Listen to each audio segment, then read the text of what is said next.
Hello guys, ARS study point channel पर आपका स्वागत है। आज हम अपने देश की युवाओं की समस्याओं पर बात करेंगे, उनके फ्यूचर की बात करेंगे, उनके करियर की बात करेंगे कि आखिर देश के युवा बेरोजगार कब तक रहेंगे, और कुछ सवाल सरकार से पूछेंगे। इस वीडियो को पूरा देखें। अगर ये वीडियो आपको अच्छी लगे और आपको हेल्पफुल लगे तो अपने दोस्तों के पास शेयर ज़रूर करें।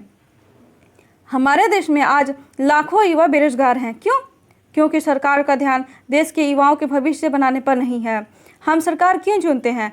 क्योंकि कहा जाता है कि हमारा देश लोकतांत्रिक है। लोकतांत्रिक मतलब लोगों का शासन, अर्थात जनता का शासन। हम बस सरकार इसलिए चुनते हैं ताकि हमारा देश सही ढंग से चल सके, लेकिन सरकार हमें ही नौकर समझने लगती है और खुद को राजा। हमें सरकार को याद दिलाने की ज़रूरत है कि हम उनके नौकर नहीं, मालिक हैं। हमारे पैसों से ही सरकार का पेट भरता है, लेकिन फिर भी सरकार हमें हमारे देश की युवाओं की फिक्र नहीं करती है, अपने इलेक्शन की फिक्र करती है। लेकिन ये समस्या ऐसा नहीं है कि 10-15 सालों से है, ये समस्या तो बहुत पहले से है। हमारे देश में क्राइम बढ़ने का एक बहुत ही महत्वपूर्ण कारण है बेरोजगार। हमारे देश में क्राइम बढ़ने का एक बहुत ही महत्वपूर्ण कारण है बेरोजगार। छात्र बचपन से मेहनत करते हैं अपने सपनों के लिए कि एक दिन बड़ा होकर सरकारी नौकरी करूँगा या फिर करूँगी, लेकिन जब बड़े हो जाते हैं तो सरकारी नौकरी की परीक्षाएं होती ही नहीं हैं समय से। तो कभी परीक्षाएं हो जाती हैं तो फिर रिजल्ट समय से नहीं आती है, तो कभी परीक्षा की तिथि कैंसिल हो जाती है, तो फिर अपना पेट भरने के लिए छात्र गलत राह चुन लेते हैं। हमारा पहला सवाल सरकार से ये है कि क्या इलेक्शन ज़्यादा ज़रूरी है हमारे देश के युवाओं के भविष्य से? क्या इलेक्शन ज़्यादा ज़रूरी है हमारे देश के युवाओं के भविष्य से? अगर नहीं तो फिर इलेक्शन क्यों समय से हो जाता है और सरकारी नौकरी की परीक्षाएं क्यों नहीं होती हैं समय से? क्या आपको पता है प्रत्येक साल हजारों लाखों छात्र डिप्रेशन में आ जाते हैं और कुछ गलत कर बैठते हैं? क्यों? क्योंकि उन्हें सरकारी नौकरी नहीं मिल पाती है।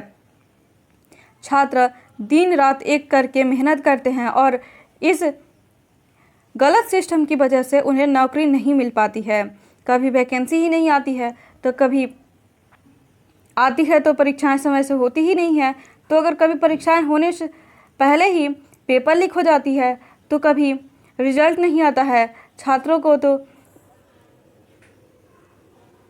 एक तो मेहनत का फल नहीं मिलता है, और मिडिल क्लास या गरीब फैमिली से बिलोंग करने वाले छात्रों को तो फैमिली प्रेशर भी होता है, क्योंकि पेरेंट्स कितनी मेहनत करके पैसा कमाते हैं और अपने बच्चों को पढ़ाते हैं।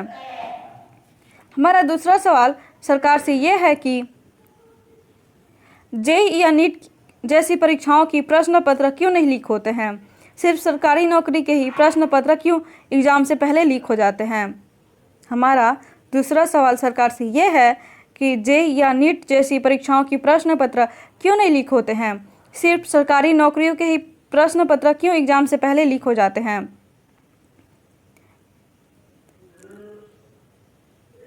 अगर आपको उसका सिस्टम पता है कि ऐसे ऐसे करेंगे तो क्वेश्चन पेपर लीक नहीं होगा, तो फिर सरकारी नौकरियों के लिए होने वाली परीक्षाओं पर वही सिस्टम क्यों नहीं लगाते हैं, ताकि क्वेश्चन पेपर लीक ना हो और परीक्षाएं कैंसिल ना हो? आप तो बड़े गर्व से कहते हैं कि हमारा देश युवाओं का देश है, लेकिन आप बताइए कि हमारे देश में युवा किस काम के हैं जब उन्हें उनके दिन रात मेहनत करने के बावजूद सरकारी नौकरी नहीं मिल पाती है, आपके इस गलत सिस्टम की वजह से। हमारा तीसरा सवाल सरकार से ये है कि अगर कोविड-19 की वजह से परीक्षाएं नहीं ली जा रही हैं या रिजल्ट घोषित नहीं हो रहा है, तो फिर इलेक्शन क्यों करवाई जा रही है? अगर कोविड-19 की वजह से परीक्षा नहीं ली जा रही है या रिजल्ट घोषित नहीं हो रहा है, तो फिर इलेक्शन क्यों करवाई जा रही है? इलेक्शन से तो और फैल जाएगा कोविड-19। वैसे भी कोविड तो हमारे देश में मार्च से आया है, तो फिर 5 साल 6 साल पहले क्या कर रही थी सरकार? 5 साल 6 साल पहले भी तो परीक्षाएं या फिर रिजल्ट पेंडिंग में है। हमारा लास्ट सवाल सरकार से ये है कि ऐसा क्यों नहीं होता है कि इलेक्शन हो जाए और रिजल्ट 5 साल 6 साल बाद आए? सरकार तो हम चुनते हैं, तो फिर हमारे साथ ही ऐसा बर्ताव क्यों कि एग्ज़ाम हो जाने के बाद रिजल्ट ही पेंडिंग में रहता है?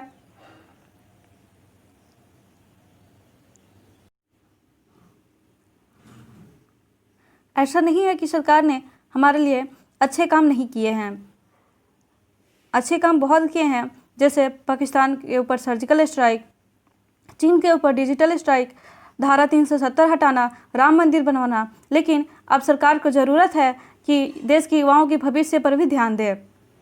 अभी जो आप सभी युवाओं की बदौलत ट्विटर पर जो ट्रेंडिंग में है hashtag speak up for SSC railway students, वो काम कर रही है। हम सब की डिजिटल स्ट्राइक की आवाज़ सरकार तक पहुंच रही है। और जैसे कि सरकार ने एसएससी, जेईई, एमटीएस और सीजीएल जैसी परीक्षाओं की रिजल्ट घोषित करने की डेट घोषित कर दी है, लेकिन आप सभी को ये डिजिटल स्ट्राइक जारी रखना है।